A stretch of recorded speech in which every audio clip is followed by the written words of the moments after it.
everybody! So, what is sock yarn? Can I use this material to make socks? Short answer, yes. But here's the caveat.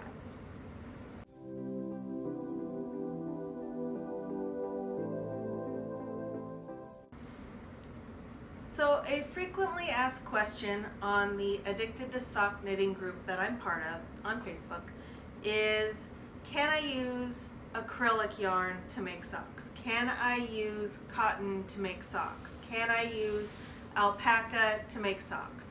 And although I'm a firm believer that you can use any material to make anything you want, you should be aware that some materials are better for making socks than others.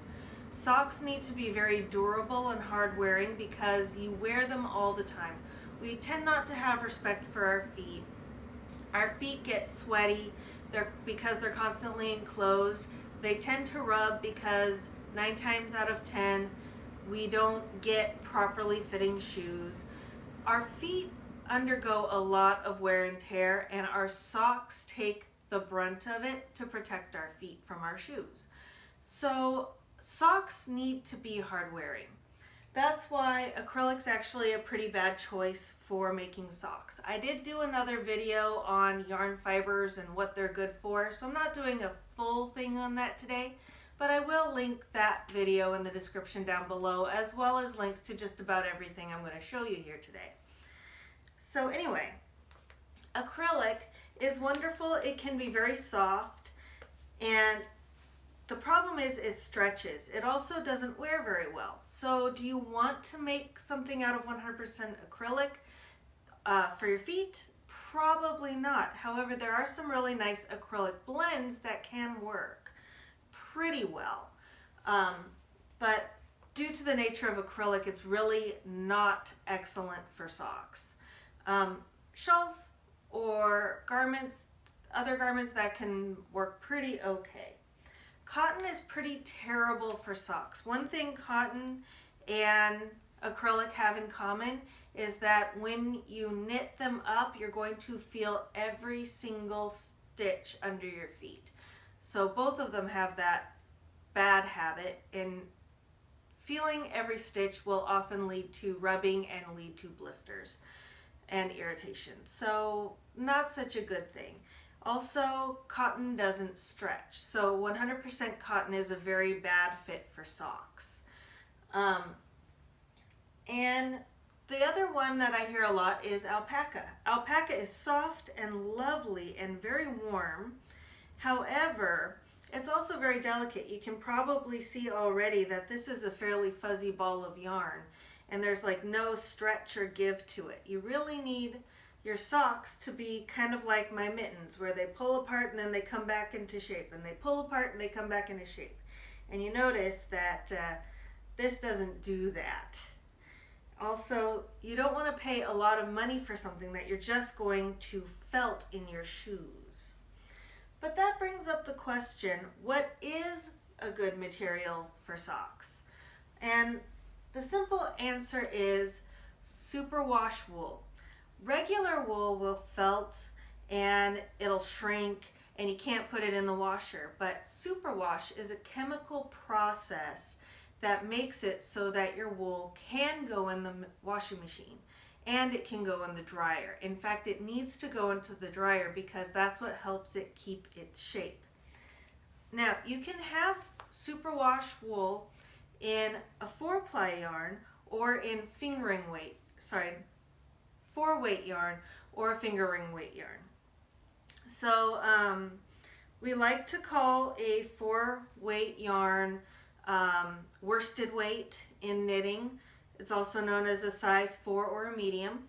And this is one that I like to use. This is 100% superwash merino wool, and it's Chic Sheep by Marley Bird at Red Heart. And I really like this. I've made my husband 2 pairs of socks and myself a pair of socks with this wool. And in fact, I actually got too much of it for myself, so I have some spare.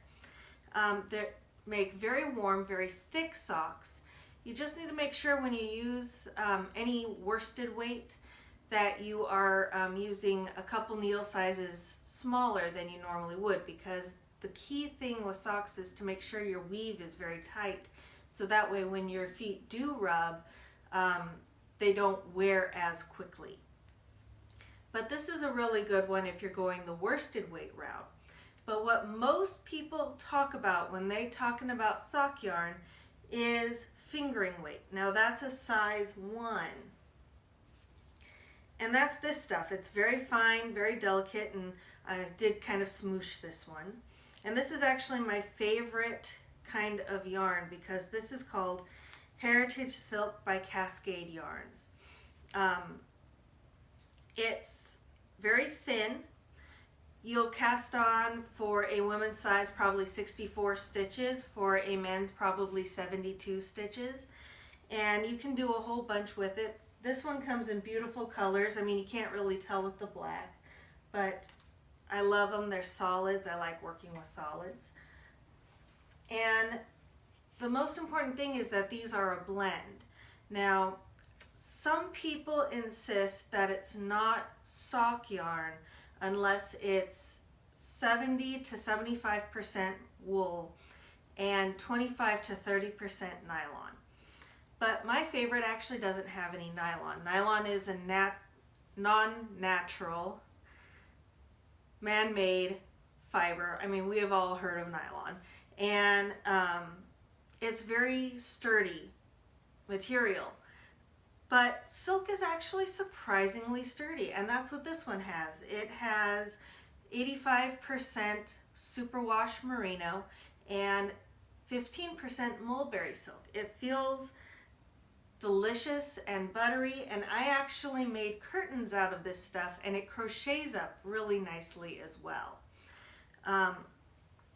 But you want something that's sturdy, so getting something that is a percentage of nylon is very beneficial because heels and the balls of your foot tend to rub the most inside of a sock. And this is actually a sample of some of that ideal stuff. This is, I forgot what this is. This is Artistic U yarn at www.artisticu.com, and it was called Celery Stalk colorway. And yes, when you work it up, it does match the color of celery almost perfectly. But this stuff is also very nice, and it's actually 75% superwash merino wool and 25% nylon. But you're not stuck with that. Some people are very rigid in their thinking and how this has to be the only blend for socks, but there's other options. You can have a mixture as long as it's at least 50% superwash wool. You can have the other 50% any mixture that you want. In fact, something that I'm making a shawl out of right now is Knit Picks Capretta. This stuff is lovely. It's 80% fine merino wool, 10% cashmere, and 10% nylon. And this stuff is lovely, perhaps not perfect for socks, but I'll also give you another hint. If something is perfect and hard wearing for socks but still feels lovely, it will be perfect for anything else that you need to wear. So sock yarn will work for socks, it'll work for sweaters, it'll work for t-shirts, it'll work for shawls, and I even use sock yarn for these fingerless gloves. It's what was left over, and I was able to use up the other half of a bulb because apparently when you make ankle socks out of fingering weight yarn, you don't use that much yarn. Who'd have thunk, right?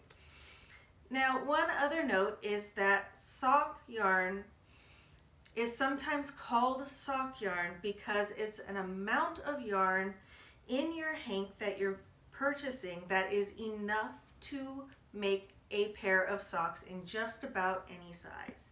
In fact, that's what these are. These have 400 and something yards of wool in them, and that's been more than enough. I made a pair out of this for my husband in black. It's actually the only pair that he's really loved that I made because I finally figured out how his feet fit. But I had not only enough to make both of his socks up to 4 inches up the thigh, and he has very thick ankles. But I was also had enough for a remaining ball that was still this big around. So it actually is a surprisingly good amount of yarn, and 2 of these can make a shawl. So I hope that broke down what sock yarn is. This Heritage Silk from Cascade Yarns is my favorite, but I was wondering what your favorite is. I especially like supporting indie dyers or anybody who spins their own, so please leave a message in the comments down below. I'll probably have to approve it, but I will do that because I don't want to spam people, but I really like supporting small businesses. Anyway, I hope this helped you out a lot. See you next week. Don't forget to like, subscribe, and hit the bell notification for future episodes. All right, guys. Love you. Bye-bye.